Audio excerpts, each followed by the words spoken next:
Hello বন্ধুরা, BRAC future চ্যানেলের পক্ষ থেকে আপনাদেরকে স্বাগতম। আজকে আমরা ব্র্যাক ফিউচার চ্যানেলের পক্ষ থেকে যে ভিডিওটি নিয়ে আসছি তা একটা গুরুত্বপূর্ণ ভিডিও।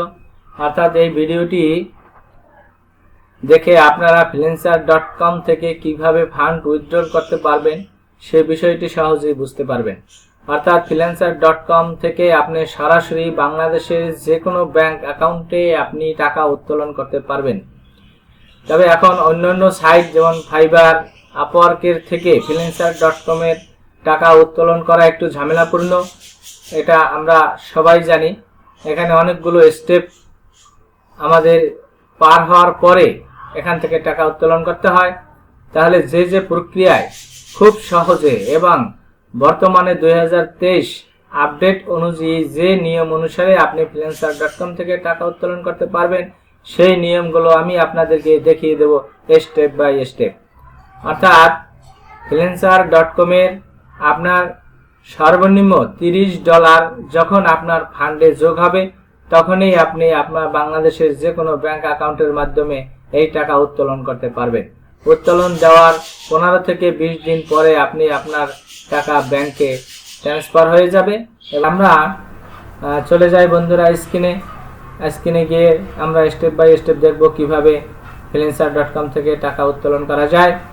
তাহলে বন্ধুরা, স্ক্রিনে যাওয়ার আগে আমার ছোট্ট একটি অনুরোধ, আমার চ্যানেলটি আপনি যদি নতুন হয়ে থাকেন তাহলে আমার চ্যানেলটি সাবস্ক্রাইব করুন এবং ইতিমধ্যে যারা সাবস্ক্রাইব করেছেন তাদেরকে অসংখ্য ধন্যবাদ। বন্ধুরা, আমরা চলে আসলাম স্ক্রিনে আসার পরে এখানে আমাদের প্রোফাইল নেম থেকে প্রোফাইল নেমে ক্লিক করব। প্রোফাইল নেমে ক্লিক করার পরে আমাদের এখানে অপশন আসবে উইথড্র ফান্ড। আমরা উইথড্র ফান্ডে ক্লিক দেব। ফান্ডে ক্লিক দিলে পরে আমাদের সামনে এরকম একটা ইন্টারফেস চলে আসবে। এখানে লেখা আছে express withdraw is available for Bangladesh. এটার উপর আমরা ক্লিক দেব। এটার উপরে আমরা ক্লিক দিলে পরে পরবর্তী আরেকটি ইন্টারফেস আসবে যেখানে আমাদের তথ্য দিতে হবে। এখানে তথ্য দিলে এখানে লক্ষ্য করেন আমাদের টোটালি আমার এই অ্যাকাউন্ট উইথড্রয়ের জন্য আছে অ্যাভেলেবল 140.70 ইউএসডি। তো এখানে আমরা এটাকে বাংলায় কনভার্ট করব, অর্থাৎ বাংলাদেশ সিলেক্ট করে দিলে এরপরে আমাদের টাকাটা বাংলায় রূপান্তর হয়ে যাবে। তাহলে এখন আমরা এখানে খুঁজে পারবো কোথায় বাংলাদেশ লেখা আছে। তাহলে এখান থেকে আমরা খুঁজে নেব এই যে বাংলাদেশে ক্লিক করার পরে সাথে সাথে দেখা যাবে এখানে আমাদের 14,613 টাকা আসলো। এখন আমরা এই 14,613 টাকা উইথড্র দেব। তাহলে এখান থেকে আমাদের ব্যাংকের নাম সিলেক্ট করতে হবে। এরপরে আমাদের ব্যাংক অ্যাকাউন্ট নাম্বার, অর্থাৎ যে অ্যাকাউন্ট নাম্বার দিয়ে আমরা ব্যাংক যে নাম্বারটা আছে আমাদের চেকের উপরে লেখা থাকে, চেক পাতায় লেখা থাকে, সেই নাম্বারটি আমরা এখানে বসিয়ে দেব।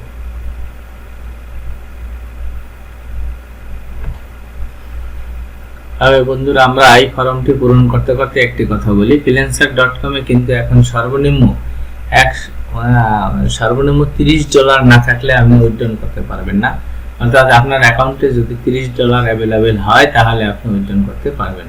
তাহলে এরপরে আমাদের আছে যে অ্যাকাউন্ট নাম্বার বসালাম। এরপরে আমাদের ব্রাঞ্চ রাউটিং নাম্বার, এই যে ব্রাঞ্চ রাউটিং নাম্বারটা আপনি কোথায় পাবেন? এটা গুগলে আপনি অ্যাকাউন্ট, এই যে শাখায় আপনি অ্যাকাউন্ট করছেন ওই ব্যাংকের নাম লিখে সার্চ দিলে সবগুলো ওই ব্যাংকের শাখা রাউটিং নাম্বার এসে যাবে। আসার পরে আপনি ওখান থেকে আপনি যে শাখায় অ্যাকাউন্ট করছেন সেটা নিয়ে আসবেন। অ্যাকাউন্ট অ্যামাউন্ট অফ টাইপ আপনি এখানে কত উইথড্র করতে চান সেটা অটো এখানে আসে যাবে। অ্যাকাউন্ট হোল্ডার ইনফরমেশন, অর্থাৎ আপনার যে নাম, এখানে যে নামটা আপনার অন্য যে নাম ব্যাংকে দেওয়া আছে সেই নামটা এখানে সুন্দরভাবে বসাই দেবে।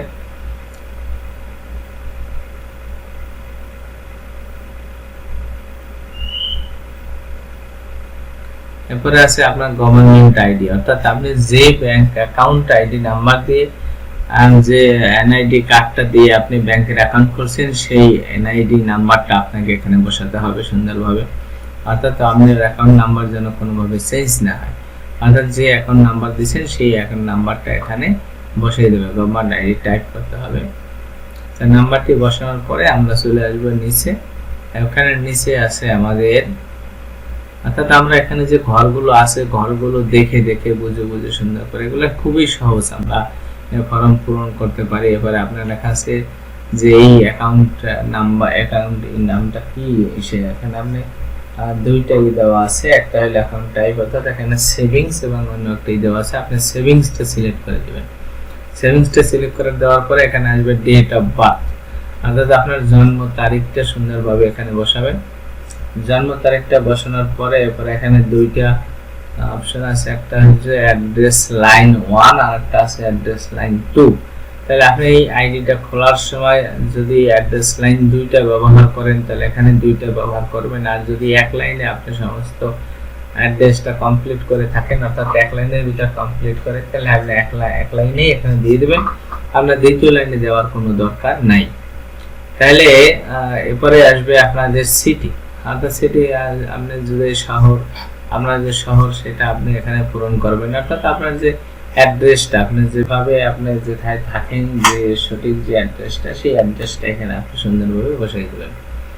এরপরে অ্যাড্রেসটা সিটিটা সিলেক্ট করে দেবেন অথবা লিখে দেবেন এখানে আপনি যে সিটিতে থাকেন। যদি সিটিতে না থাকেন তাহলে উপরে যখন গ্রামের ঠিকানা দেবেন তখন এগুলো শো করবে না, আর যদি আপনি শহরের ভিতরে ঠিকানা দেন তাহলে সেক্ষেত্রে আপনার এখানে সিটি শো করবে।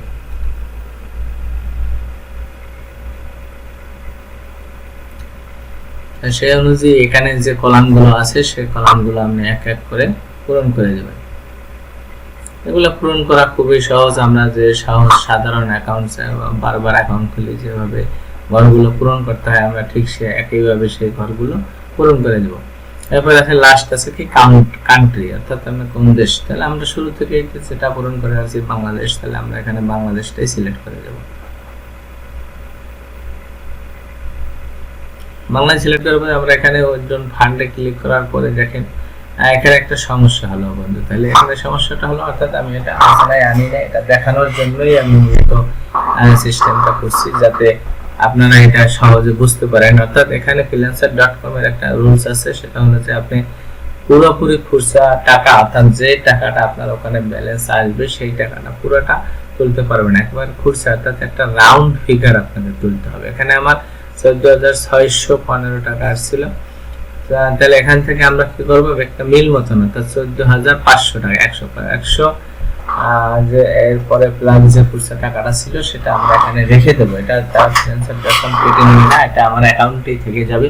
বিড করার সময় আমার এই টাকাটা হয়তো কাজে লাগবে। আমরা যখন বিড করব তখন কিছু সিস্টেম আছে বিড করার, যে আমার বিটটা লুকিয়ে রাখার জন্য বিভিন্ন রকম 3টা স্টেপ আছে, আমি সেগুলো যদি ব্যবহার করি সে কারণে এখানে আমাদের কি করতে হবে এখানে কিছু ডলার রেখে দেওয়াটা ভালো, যার কারণে আপনি এখানে সব সময়ের জন্য কি করবেন খুচরা এটা বাদ দিয়ে অর্থাৎ রাউন্ড ফিগার উত্তোলন করবেন। তারপর রাউন্ড ফিগারটা দিয়ে যদি আপনি আবার উইথড্রন ফান্ডে ক্লিক করেন তাহলে দেখা যাবে আপনার টাকাটা উইথড্রনে সাকসেসফুলি হয়ে যাবে। এরপরে আপনাকে এই যে একটা যে আপনি যে তথ্যগুলো দিয়েছেন সেই তথ্যগুলো একেবারে আপনাকে আবার রিভিউ করার একটা সুযোগ দেবে, অর্থাৎ দেখবে আপনি কোথাও কোনো ভুল করছেন কিনা অর্থাৎ সঠিকভাবে আপনার তথ্যটা দিয়েছেন কিনা। এটা প্রতিটা লাইন বুঝে বুঝে বুঝে বুঝে পড়তে হবে, পরে দেখে নিয়ে সঠিকভাবে তারপরে আমাদের এটা সাবমিট করতে হবে। অর্থাৎ যাতে যদি এখানে ভুল থাকে তাহলে কোনোভাবেই টাকাটা ট্রান্সফার হবে না, পেন্ডিংয়ে পড়ে থাকবে, তার সময় নষ্ট হবে। যার কারণে কি করতে হবে আমাদের একটু সময় নিয়ে প্রতিটা লাইন ভালো করে পড়ে দেখাতে হবে। বন্ধুরা এখানে আমার সিকিউরিটির কারণে আমি লেখাগুলো অবশ্যই ড্র্যাগ করে রেখেছি, আপনারা বুঝতে পারছেন, আর এটাই করতে হয় কারণ নতুবা পরে একটা সমস্যা পড়তে হয়, যার কারণে আমি লেখাগুলো ড্র্যাগ করে রেখেছি। আপনারা এখানে যার যার মতো দেখে সাবমিটে ক্লিক করবেন, সাবমিটে ক্লিক করে আপনার সামনে এরকম একটা ইন্টারফেস চলে আসবে, উইথড্র রিকোয়েস্ট সাকসেসফুল, অর্থাৎ কি হলো আমাদের টাকাটা উইথড্রয়ের জন্য সাকসেসফুল হয়ে গেল। তাহলে এইভাবেই বন্ধুরা দেখেন কত অত্যন্ত একটা সঠিক সহজ নিয়ম, এই নিয়মে যদি আপনি চলেন তাহলে আপনি 100% শিওর থাকবেন আপনার টাকাটা আপনি পেয়ে যাবেন। আর দ্বিতীয় একটা কারণ হলো যে এখানে এই টাকাটা পেতে আপনাকে একটু সময় নেবে, অর্থাৎ ওরা একটা ডেট দিয়ে দেবে, যে আমাকে দেখেন একটা ডেট দিয়েছে 22 মে 2023, অর্থাৎ ওরা 15 থেকে 20-22 দিনের একটা সময় নেয়। এই সময়ের পরে যে ডেটটা দেবে সেই ডেটে আপনার টাকাটা আপনার অ্যাকাউন্টে পৌঁছে দেবে। তাহলে বন্ধুরা আজকে এ পর্যন্তই। আমার ভিডিওটি যদি আপনাদের ভালো লাগে থাকে এবং আপনাদের উপকার আসে তাহলে অবশ্যই আমার চ্যানেলটি সাবস্ক্রাইব করে রাখুন এবং বেল বাটন বাজিয়ে রাখুন যাতে নতুন নতুন ভিডিওগুলো আপনি পেয়ে যান সবার আগে। ধন্যবাদ বন্ধু, দেখা হবে পরবর্তী ভিডিওতে।